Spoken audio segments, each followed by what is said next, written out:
Okay, so before we get into the presentation itself, I've got a couple of announcements. Okay, so the first is for those of you who attended in September and October, the two-part series on the Great Depression. We still don't have video that we were going to put up on Meetup and slides. I think George is working diligently on the video, but in the meantime, the slides themselves, I went ahead and grabbed a blog site and put the slides up, and they're up right now. It's Austrian Money, hopefully this is easy enough to remember, austrianmoney.blogspot.com. And this presentation that I'm going to do tonight, the slides are already up on that blog site. And if my recording software works properly, it'll be turned into a YouTube, and I'll put the link for the recording as well on there. Okay, the other announcement I want to make is housekeeping for Q&A. So I suspect this audience, you'll probably have a fair number of questions. I've already gotten some even before the presentation starts, and that's great. But I'm going to try to manage the questions. So in the presentation, there'll be 2 stopping points where I'll take maybe 2 or 3. Preferably the questions, if you can direct the questions towards the material itself that was covered in the previous chapter. If you have a more general question, I'm happy to answer it, but we'll save those until the end. But we just want to keep things moving. And for those of you who've never been here, after the meetings, we usually go across the street to Overtime Sports Bar at Geary and 6th, I think right beside Brothers Barbecue. So if you're too shy to ask a question, you're afraid, people will think it's not a good question, just come on over and ask me, okay? I'll stay late. There's no one waiting in line to ask me questions or anything like that. So just have a seat at the table and ask away. I'll be happy to tell you whatever I know. Okay, so after this presentation went up, I took a look at the name and I kind of thought maybe I should have changed it a little. It's called the Historical Case Against the Federal Reserve. I probably should have named it A Historical Case Against the Federal Reserve, because there's a lot more in history than just in this presentation that makes the case that the Fed is probably not a benign institution for society, and that it hasn't really achieved its economic policy goals even by its own standards. So instead of it's going to be A, and the case is going to be primarily, as the name implies, the regulatory origins of banking and financial instability prior to the Federal Reserve. What I want to address primarily here is a defense that we tend to hear about the Fed. So anytime we criticize the Fed or you read about the Fed in the newspapers, you will commonly hear this argument by Fed apologists saying, well, hey, before the Fed, the United States suffered from these frequent and highly disruptive financial crises and banking panics, and that's all because we didn't have a central bank. And if you want to get rid of the Fed, then you were going to go back to those days. There are all kinds of other arguments you hear them make. Oh, they promote price stability. What about full employment and all that, which I think you can make an easy case that they haven't been successful there. But I want to address this historical defense. So, as you can see here, the standard refuge is America was plagued by frequent and repeating financial crises before the creation of the Fed. And we've been hearing a lot of that in the last decade, by the way. The Fed apologists were pretty quiet prior to the financial crisis, but when the financial crisis hit, the public started paying closer attention to the Federal Reserve. I don't know if any of you saw Ben Bernanke on 60 Minutes. I mean, he felt like he had to make a PR statement about how great an organization is, and thank goodness we're here, aren't you glad we're here to save you, and all that sort of stuff. So there was a lot of Fed criticism, and the pro-Fed lobby, which is really powerful. I mean, it's the majority of academics, it's the big newspapers, it's the big media outlets. They really launched, at least from what I saw, because I read a lot of articles and read a lot of material, launched a really powerful counteroffensive that included this argument. So in the last decade, I've seen so many cases of this, oh, it was so bad before the Fed argument. I should have saved some of the links because I've forgotten so many of them. But I did go back and I found a few.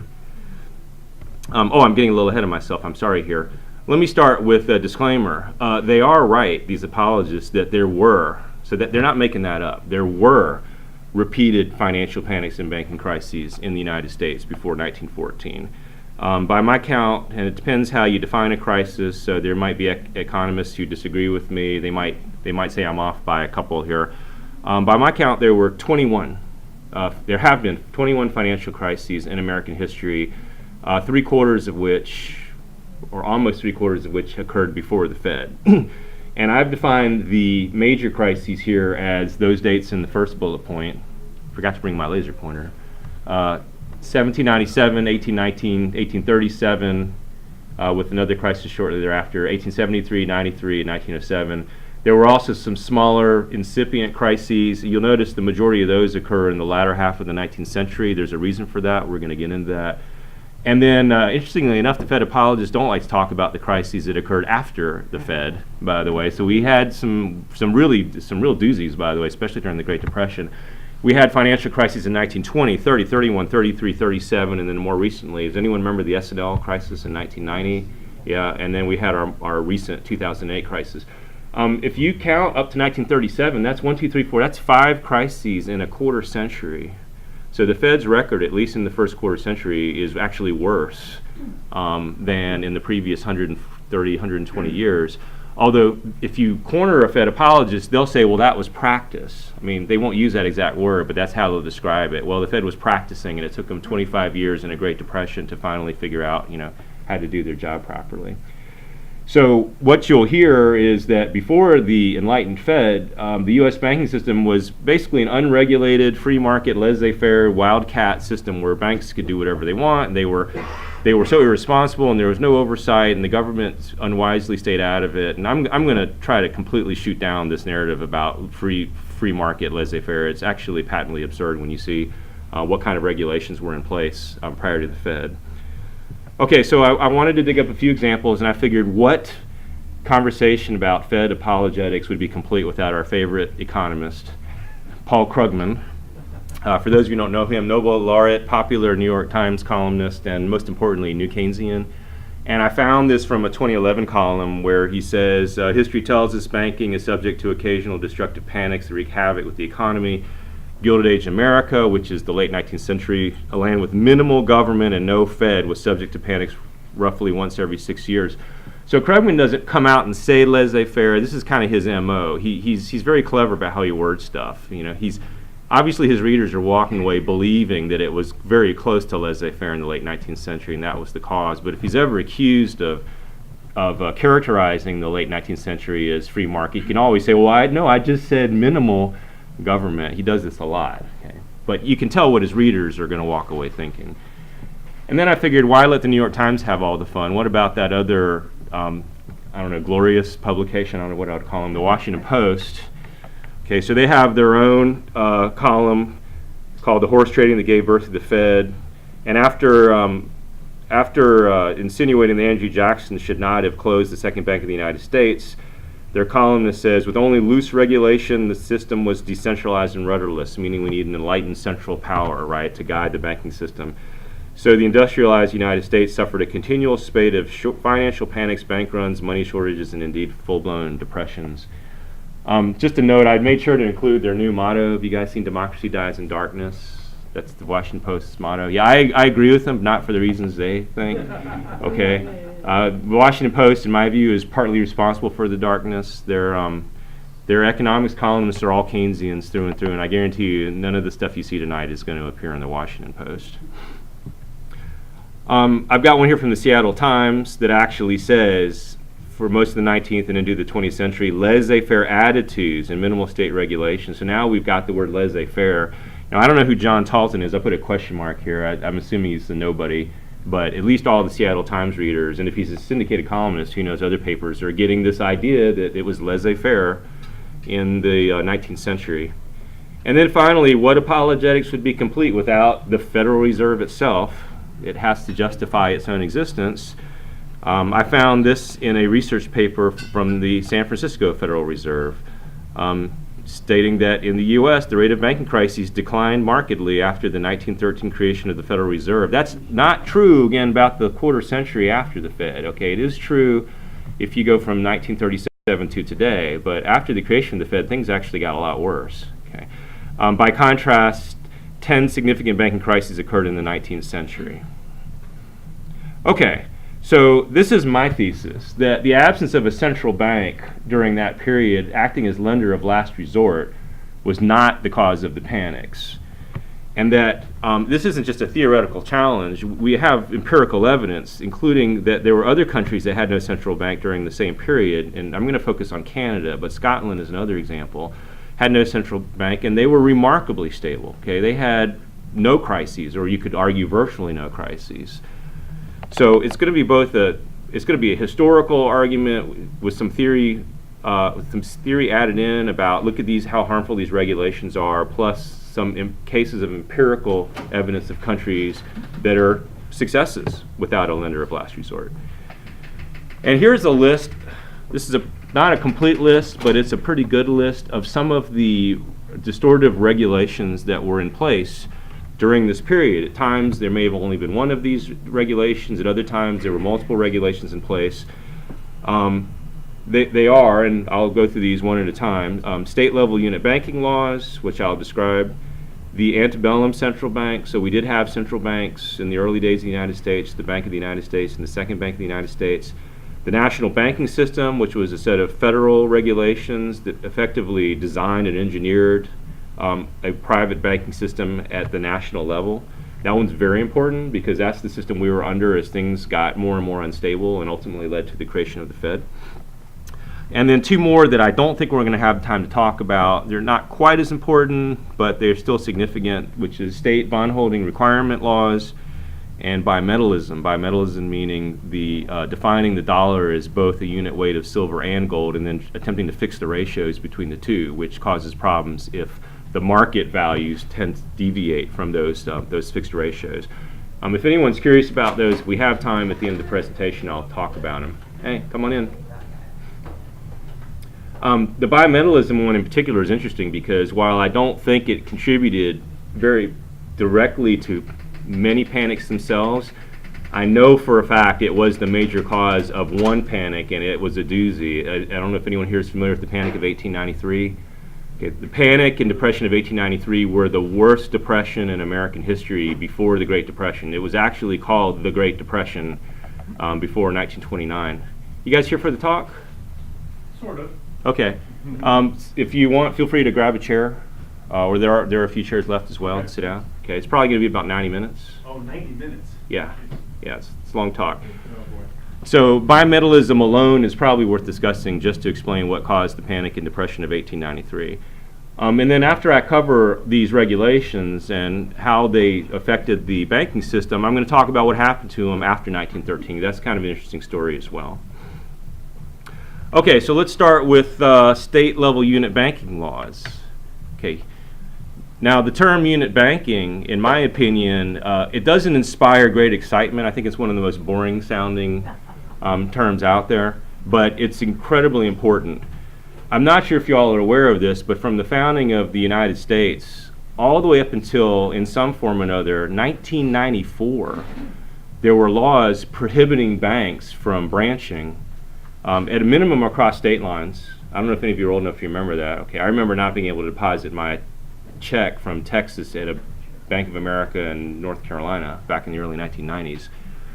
But more importantly, in the early days of the United States, banks were more commonly limited to branching only to very small geographic regions, and most commonly they weren't even allowed to branch at all. Okay, you could just open one little office and that was it. If you wanted to open another office in the next county, the state laws said you couldn't do it. I found an example here in Pennsylvania, and by the way, I think Pennsylvania was one of the more generous states in terms of allowing banks to branch. In the Omnibus Banking Act of 1814, the legislature, if it's called that in Pennsylvania, divvied up the state into 27 districts and only granted 41 bank charters. So if you were to take averages in that means every district in Pennsylvania had an average of only 1.8 banks, and many of them had only one bank that you could go to. Yeah, I'm not going to worry about that mouse anymore. Okay. In fact, I think it took me back a few slides there. All right, yeah. And as I mentioned earlier, even more commonly in most states, you couldn't even branch, period, not with even a certain region. So you open one, it's called a unit bank. You open one unit bank in Corntown, Iowa or something, and that's it. That's all you're allowed to do. Okay, now why did states impose these regulations? Well, actually, I've never presented on this material, so I can't participate which slide's coming, so I need to make another point first. I'm sorry. So the point of this slide is while we tend to think of 19th century banks as looking like this, okay, these gigantic mega bank offices with wide, geographically diverse branch networks, the truth is most banks in the United States in the 19th century were kind of like this, okay? I'm not sure if they looked exactly like that, but by the way, I have seen some photos of like these old West banks that did look kind of like this, okay? But maybe they were not quite so modest, but that's really it. I mean, that was the only business you could do, was walk into that one bank, and the funds couldn't really go anywhere outside of that city or outside of that county. Okay, so why did states pass these restrictions? Okay, well, it all had to do with the founding of the country. The states were looking for revenue, and the Constitution kind of limited their options. Now, I personally am wondering, what did the states need all this revenue for anyway, back in the early days? But if we put that aside for the moment, the Constitution prevented states from printing money, period. Okay, that's Article 1, Section 10. Okay, so you have to deal only in gold and silver. Also, if you want to lay tariffs and duties to bring in revenue for your state, guess what? You can't do that. Constitution enumerates that power only to the federal government, Article 1, Section 8. And this says nothing, by the way, or I should say to say nothing about the income tax, right? Most of us know there was no such thing as an income tax back in those days. The federal government tried it many, many times. It was struck down in the late 19th century as unconstitutional over and over, and they finally got it with the 16th Amendment in 1913. So the states certainly don't have income taxes or sales taxes as a source of revenue. So they're desperately looking for a way to bring in money.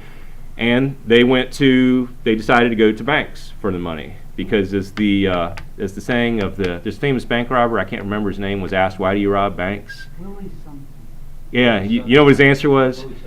Willie Sutton. Yeah, that's thank you. Yeah, as Willie Sutton said when he was asked, "Why do you rob banks?" he said, "That's because where the money is," right? And that's the way states viewed revenue back in those days. So the states quickly cut a deal, and I know this is kind of a busy slide, I'm sorry, but it may pay off if you pull the slides down later. Okay, the states entered the bank chartering business. They would enter deals with banks and say, okay, well, we'll give you a charter in exchange for you doing something for us.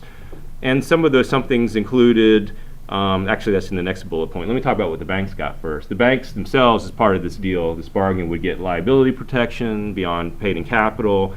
They would usually be treated as pet banks, so they got to hold the government's deposits. They received other type privileges. In return, the banks had made the states themselves partners. Banks tended to buy a stake in the bank itself, and the dividends were a source of revenue. Quite often the banks didn't even have the money. They had to borrow from the bank to buy the stake, and then they would slowly pay off the loan with the dividend stream. Also, the banks would agree to loan generously to state governments or hold their bonds. A lot of times when the charter was up for renewal, the state would charge a fee, quote unquote, which was really this very, very generous bribe, I guess, to get it. So the states had all kinds of ways of pulling in money from these bank operations. Now, in addition to that, the banks got one more privilege, which is monopoly rents. Okay. Hey, Jim. If the state were to charter hundreds of banks and allow them to branch all over the state, or heaven forbid even branch outside the state, there would be intense competition between banks, which would mean lower profits. So the states deliberately set up monopolistic fiefdoms, these regions or these unit banks, to say, okay, you can only operate in this area, it'll be very profitable for you, and therefore it's profitable for us, the state, because we're a partner as well. Now, this brings us to interstate branching. If you're Pennsylvania, do you want to allow a New York or a Virginia or Maryland-based bank to open branch offices in your state? The answer is no, because the competition they bring and any revenues or profits will go to that competing state's treasury, not yours. So every state quickly put up barriers to competing banks from other states, saying, okay, you're definitely not allowed to come into our territory. And effectively every state, I think there were no exceptions, every single state at the beginning of the founding of the United States would not allow branching across state lines. The most they would allow was branching just within these small regions within their own states. I found here, this is by the way from Calamiris' book. It's a reference at the end if you're interested in reading more about it. Charles Calamiris and Charles Haber have cited these three economists saying that many states at some point were receiving up to a third of all their revenue just from these banking agreements. Okay, I found this chart. This is a very interesting chart. I know it's very busy as well. This shows you just how prevalent these restrictions were even by the 20th century. So this is a chart of all of the states, and then I don't know if those of you in the back can see this. The first column is 1910, 2939, 6179, and even 1990. So we're getting the last couple of columns within our lifetimes. And this is a very interesting itemization of which states restricted banking in what way. And I focused on 1929 here. This is the eve of the Great Depression. This explains, by the way, part of why the banking crisis was so bad during the Great Depression. The dots mean unit banking only. You can only have one office and that's it. The larger diamond means you are allowed only to branch within a specific region within your state. And then the big square, meaning it's the most generous, means you're allowed to branch with no restrictions within the state, but you can't go outside of the state. Or more importantly, other states' banks aren't allowed to come into my state. So on the eve of the Great Depression, of the 48 states that existed then, 32 of them allowed no branching, unit banks only, or only limited geographic areas within the state. Okay, only a third of states allowed unrestricted intrastate branching, and 0 states allowed interstate branching. A single example of a state that did allow full branching within its own borders was California. And according to George Selgin, not a single bank in California failed. Many of them had their doors closed during the banking holiday, but they all reopened in business in California because California is a diversified economy and the banks were allowed to branch all over the state. But if you were to look through this list of states with little dots, you'll find a lot of them were Dust Bowl Midwestern type states. And as we all know, we've heard about banking panics throughout the Midwest during the Great Depression. The last bullet point, this is me getting carried away. I tend to do this when I create these slides because I just get so excited about this material. But Nevada is an example of a state that allowed full intrastate branching, and yet it still had a panic. And this, I don't have proof for this, but my intuition tells me, for example, the Wingfield chain in 1932, I think they held like over half of all deposits in Nevada. They failed. Why? Because Nevada was not diversified. It was so reliant on mining, and mining was, and minerals was one of the industries that was most heavily hit by the Smoot-Hawley tariff. So even banks with full intrastate branching could be vulnerable if their economies weren't diversified enough. Okay, here's another example of how perverse the regulations were. In 1914, the United States had 27,349 banks, yet 95% of them had no branches. They were unit banks. Okay, and of the remaining 5%, the average number of branches was only 5. This again is according to Calamirus and Haber, who, by the way, I draw a lot on these two in my presentation. Now I'm going to skip across the border here and show you a stark contrast. There were never restrictions on branching in Canada. Starting from the very first charter bank in Canada, the Bank of Montreal, which went into business in 1817 and finally received its charter in 1822. Canada was quickly characterized by, instead of 27,000 banks, it quickly became a smaller number, let's say several dozen, national banks that could expand all over the country. And today, by the way, if anyone knows anything about Canadian banking, you guys heard of the Big Five? Okay. Yeah. RBC, let me see if I can remember them. Royal Bank of Canada, CIBC, Toronto Dominion, Bank of Montreal, and Scotia, right? They still control a very, very large share of the deposits in Canada.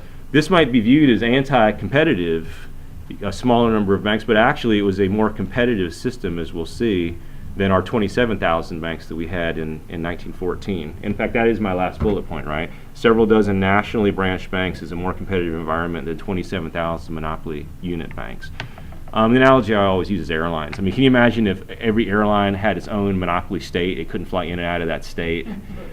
Okay, that wouldn't be a very competitive environment. But if someone said, okay, now we're going to have 5 airlines that can go anywhere they want, it's actually better for the consumer, right, than these 50 airline fiefdoms. And it's also better service for the consumer as well. Okay, so what are the disadvantages of unit banking? I'm starting, my first 4 aren't so much destabilizing, they're just what makes it bad, and then the next 4 will be the disadvantages that make it a unit banking system inherently fragile. Okay, the first is, I've already talked about this, you have monopoly rents. So there's all these regions or even entire towns that are just a monopoly, and hence being a monopoly, consumers and borrowers are going to get less credit, they're going to get higher interest rates.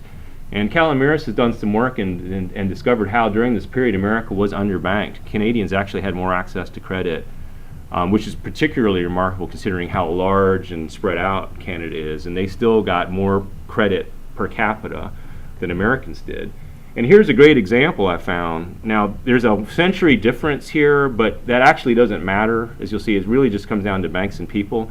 So in 1800, America's 4 largest cities were New York, Philadelphia, Boston, and Baltimore. Each of those 4 cities only had 2 banks, okay, because of these unit banking restrictions. They got their own little kingdoms. And as you can see here, I have the populations. I went back and found the populations. It's amazing how small they were, right? In 1800, so New York had 72,000 people, and you had 2 banks you could choose from.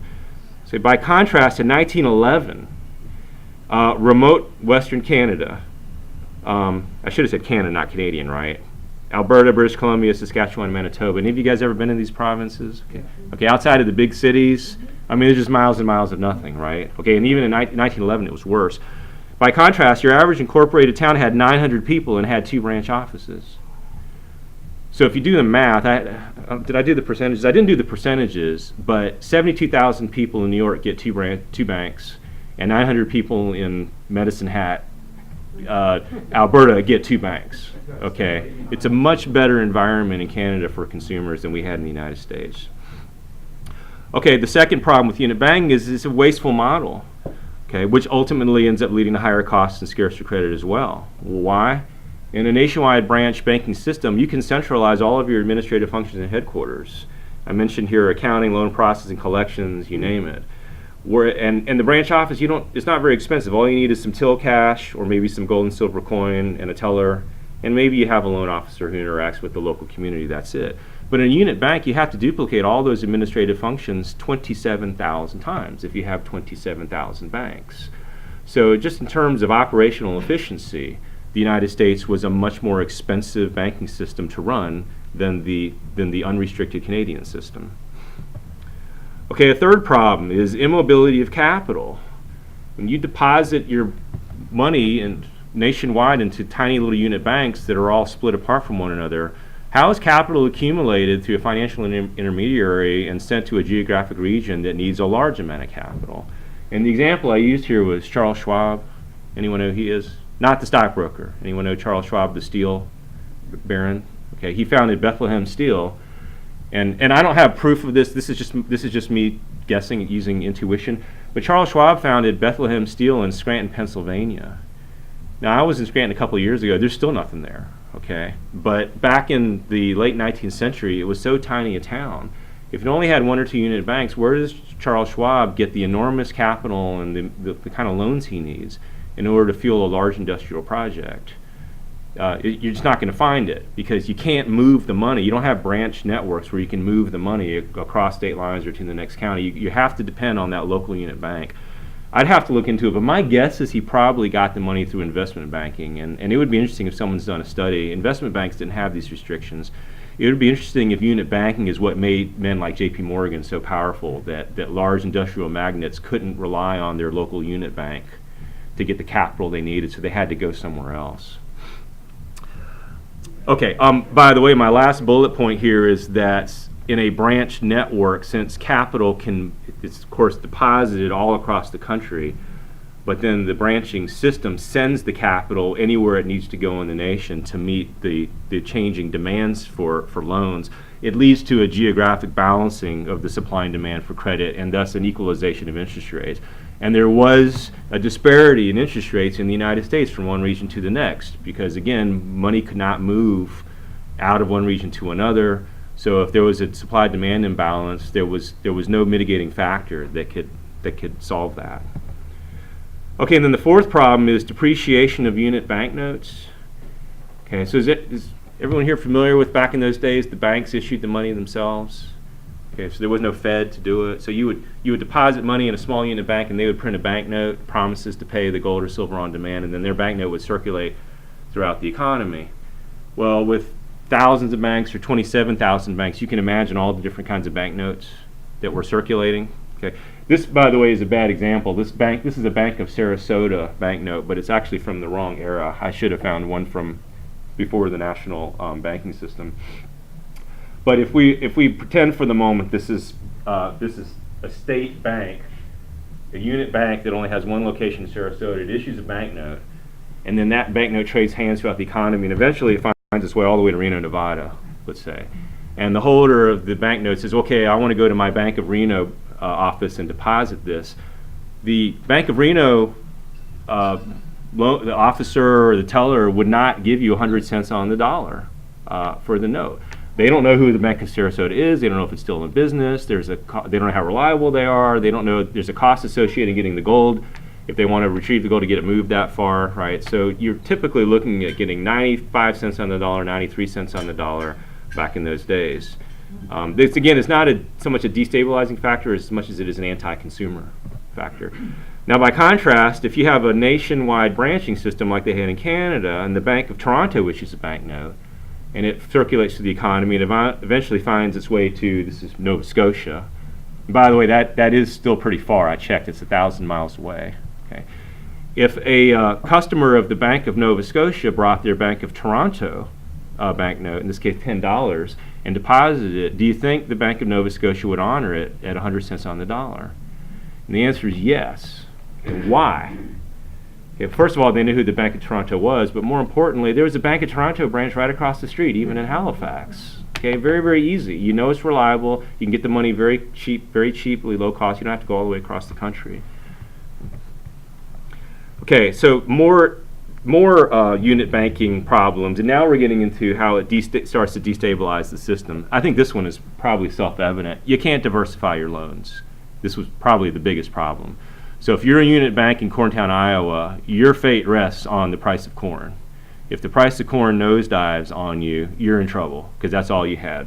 Okay, or if you're in a railroad junction town like I don't know, what's that pass in Montana called? Assume a small town that's heavily reliant on railroads, and that's it. Railroads, many of them famously went bankrupt in the late 19th century. It happened all the time. It was a boom-bust industry. That will bring your bank down. If you're on the border and your town is your bank is heavily dependent on cross-Canadian U.S. trade, and then the tariff of abominations is passed, or the McKinley tariff is passed, or the Smoot-Hawley tariff is passed, it's going to sink your loan portfolio as well. And as we know, if you have a few unit bank failures in a region, it can psychologically start to affect the public. They begin to get worried that maybe their bank isn't sound. It can become a self-fulfilling prophecy, right, where they run to their bank and start trying to pull their money out. However, if you're nationally branched and you have a network of branch offices all the way across the country, your loan portfolio is going to be highly diversified. You're not going to be worried about just that geography. So if you're in Canada, you're in mining, you're in agriculture, you're in, I don't know if Canada ever got into steel, shipping, you name it. Okay, a bank can very easily invest in a whole variety of industries, and if one or two industries have a bad day, it doesn't really affect the bank that badly. What's not as self-evident, you also have no diversification of depositors. So if you're a small unit bank in Corntown, Iowa, and there's one or two very rich people who deposit their money with you, and they represent a large fraction of your deposits, you have to constantly be worried, what if they pull their money out? If you're nationally branched, you have thousands and thousands of depositors, many of whom are rich. No one or two depositors is going to cause you to change your lending habits. But if you're just in Sterling, Colorado, just think of a small town I visited, okay? If you're just in Sterling, Colorado, and there's one or two rich guys there, even if they're good customers and they intend to leave the money there, the banker always had in the back of their mind to be worried, if I issue too much credit, will I be able to meet my depositor and claimant withdrawal demands if the rich guy comes one day and decides he wants all of his money? And this leads to a scarcity of credit as well. Okay. Or destabilization, right? If they actually come and pull the money out, now your bank's really in trouble, right? Because you may not have all of the money there, or if you do have enough money, but now your reserves have dwindled due to the withdrawal, you have to contract credit. Okay, a third problem is immobility of reserves in response to distress. This is somewhat along the lines of immobility of capital. It's a little bit different. So if you experience a bank run in your unit bank, you're on your own. Okay, you either have the money if you don't, or you don't, and if you run out of reserves because of a panic, you close your doors and you fail. But if you're a nationwide branch network, and let's say you see a large amount of withdrawals coming out of the corn belt or whatever, but you have all kinds of reserves as well from the shipbuilding business, which is booming, or the railroad business, which is booming, before a panic even ensues, you simply shift the reserves over to those branch banks, and eventually the public sees that the withdrawals are going very orderly, nobody's failing, and the whole thing, basically the crisis is averted before it can even get started. In a unit banking scenario, you don't have that option. Like I said, you're stand or fall in that one office. And then finally, with unit banking, banks are unable, or it's very difficult for them to coordinate a response to a crisis. I think I heard, was it Leo who mentioned the clearinghouses? Was it you? Okay. So in Canada, you had a few dozen large nationwide branch banks. They frequently communicated with one another. I guess in this day and age, the antitrust people would call it collusion, or maybe the Russian Mueller would call it collusion. Okay, but this is actually a good collusion. The same kind of collusion, by the way, and I keep going back to airlines. I used to work for an airline. When airlines agree to honor each other's tickets in case of a flight cancellation, right? It's pro-consumer when they cooperate. In Canada, likewise, the banks cooperated as well. They had their own private clearinghouses. If they felt that something resembling a crisis might be on the horizon, they would enter into an agreements where they would agree not to redeem one another's banknotes. They would hold on to them and not redeem until the crisis was over. And that way every bank could hold on to its reserves.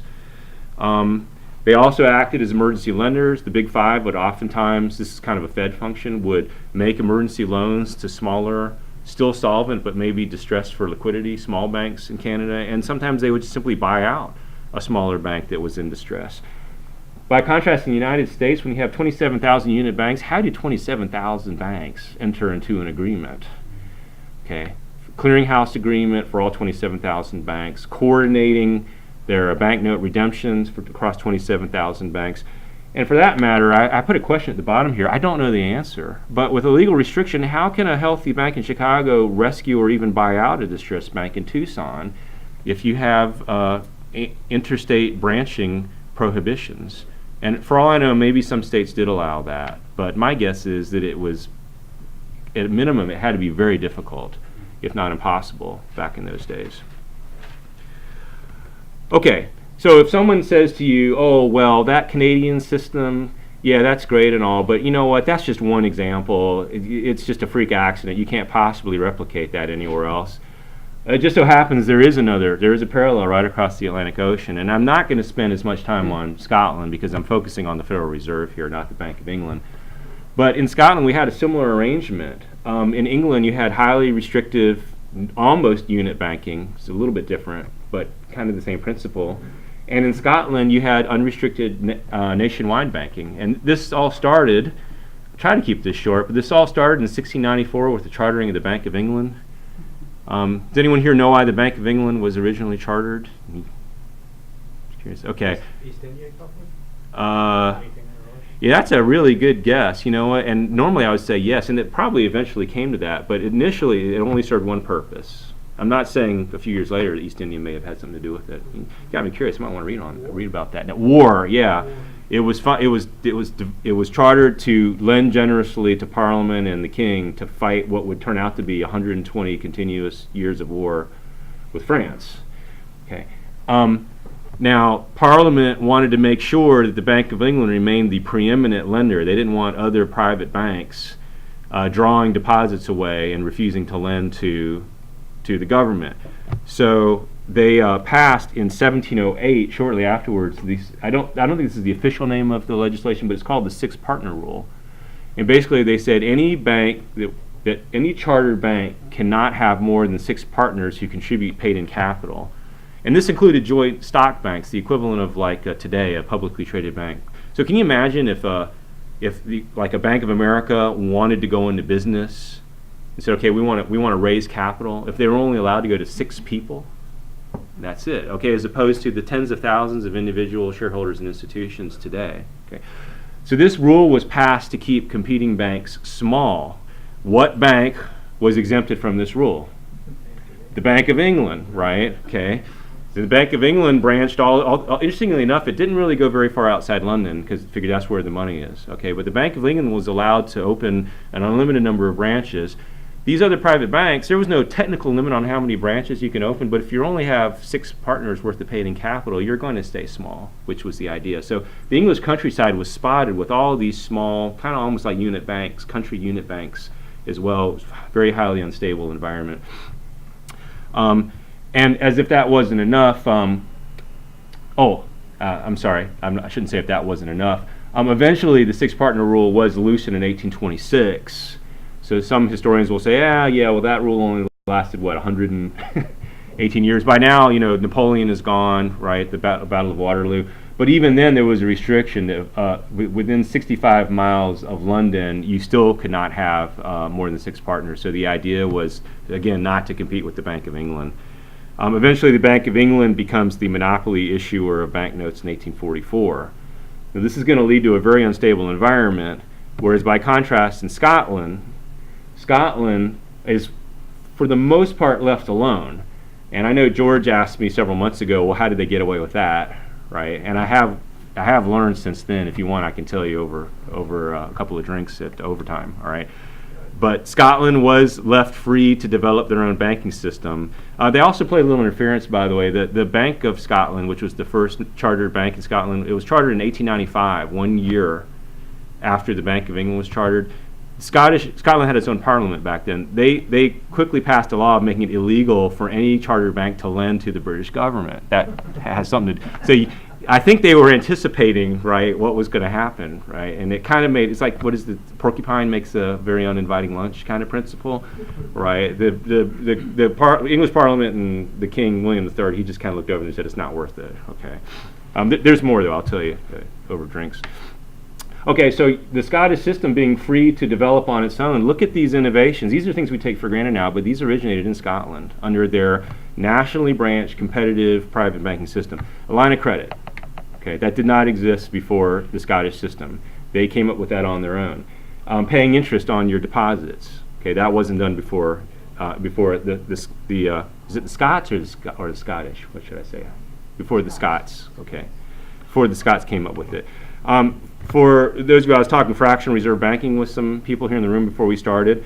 Some Scottish banks learned to create contracts where if they suspended redemption on banknotes, the banknote actually said the bank has the option to redeem immediately or to redeem however many months later, but with interest. Okay, so they would reimburse the depositor if they weren't able to redeem right away. Although, as we'll find out later, there weren't really that many cases where the banks were not able to redeem. Nationwide branching was a Scottish invention. I want to be very clear, though, nationwide is the key word, because there had to be branching going on before Scotland, because I remember reading about the Medici family opening like one branch office in England, but that's not nationwide branching. So the idea of expanding across the entire country to serve a wide consumer base is something that began in Scotland. So by 1845, Scotland has 19 banks issuing banknotes with 363 branches. And remember, Scotland is pretty small, has a pretty small population back then. That comes out to 1 branch per 6,600 people, versus in England, 1 branch per 9,400 people, or the United States, 1 branch per 16,000 people. So this small, very rural country is, again, offering more banking services and more banking per capita to its citizens than the United States or England. And something I just learned recently, this is very interesting. This system was very beneficial. In 1755, Scotland's GDP per capita was half that of England's, and by 1845, it was equal to England's GDP per capita.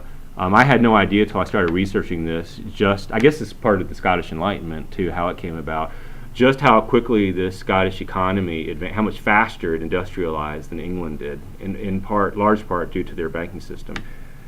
And they had contemporary observers as well. David Hume wrote about the impressive innovations that, he was Scottish, that he saw popping up in his country. And Adam Smith even wrote about the Scottish free banking system in The Wealth of Nations.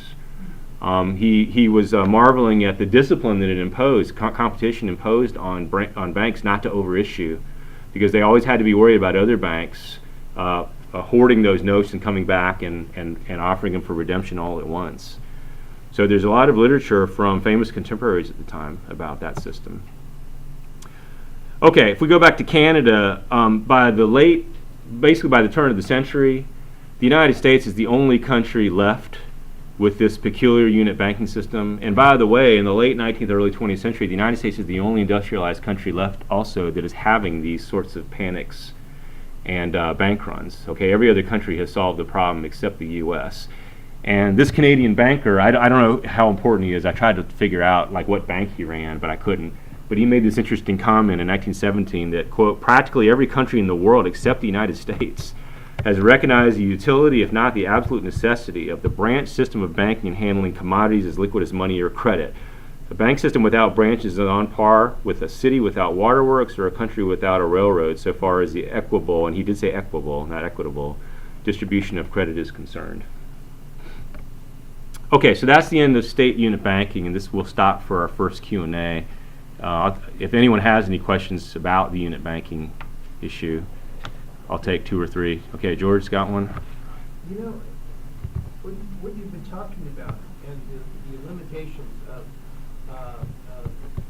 the regulations that limit banking within your state, for example, it reminded me quite a bit of what we have now with what we had with healthcare and the inability to get insurance outside your own state, which is something that, of course, Trump has been trying to change. Do you see a parallel there and a parallel in the kind of problem? Okay, so for the recording, the question is, do we see parallels between the restrictions on banks branching across state lines and health insurance companies branching across state lines? I haven't researched it. I have given some thought to that question, by the way, and I haven't given a lot of thought to it. But I think the most obvious one is anti-competitive, right? That if you have large insurance networks that are allowed to compete with one another in the same state, the consumer might see some benefit in terms of lower premiums. Although I also know that in the health insurance business, the vast majority of their cost is claims themselves. I mean, it's the margins, I don't know if you guys have heard, the margins are thin, net margins for insurance are thin. But in terms of like a network being unstable and leading to panics or something, I haven't really, I mean, there doesn't seem to be a clear parallel, but there have been failures under Obamacare of insurance companies within states. And I'm wondering if that's because they can't build that network of branches that diversify. it's possible. But those restrictions existed before Obamacare, so I think we can probably blame Obamacare itself more for those failures. Then it's true, if the restrictions were loosened, maybe it would have given some wiggle room to some companies that they would survive it. But the change was Obamacare itself. Okay, all right, one more? Yeah, in the back? Well, I just wanted one of the graphs you put up earlier. It's interesting to look at New York's practices, and it seemed, if I read it correctly, that it wasn't until about 1970 when they were starting to open it up. It seems curious. That's an excellent observation. If you look at the chart, by the time you get to 1990, it's mostly squares. Yeah. So the trend here is, particularly after the Great Depression, the states did start loosening up, at least within their own borders. And when I get to the last chapter about what happened after the Fed, we'll see a little bit of history about how branch banking started. These laws, the prohibitions, the national government and technology, by the way, started chipping away at these restrictions. But I think the Great Depression itself did expose the fallacy of the unit bank system. And ironically, it was the unit bankers themselves that were the most resistant to opening up their state to unrestricted intrastate banking. And they were a very powerful political force. So we will touch on that. So you're anticipating one of my next slides. So George, I'm going to, if you can hang on to that until the end, I'm going to keep moving because I'm looking at the clock also. I'm sorry? It is related to the first part. The overriding question. I realize that, but I'm looking at the clock. I don't want to keep people here too late.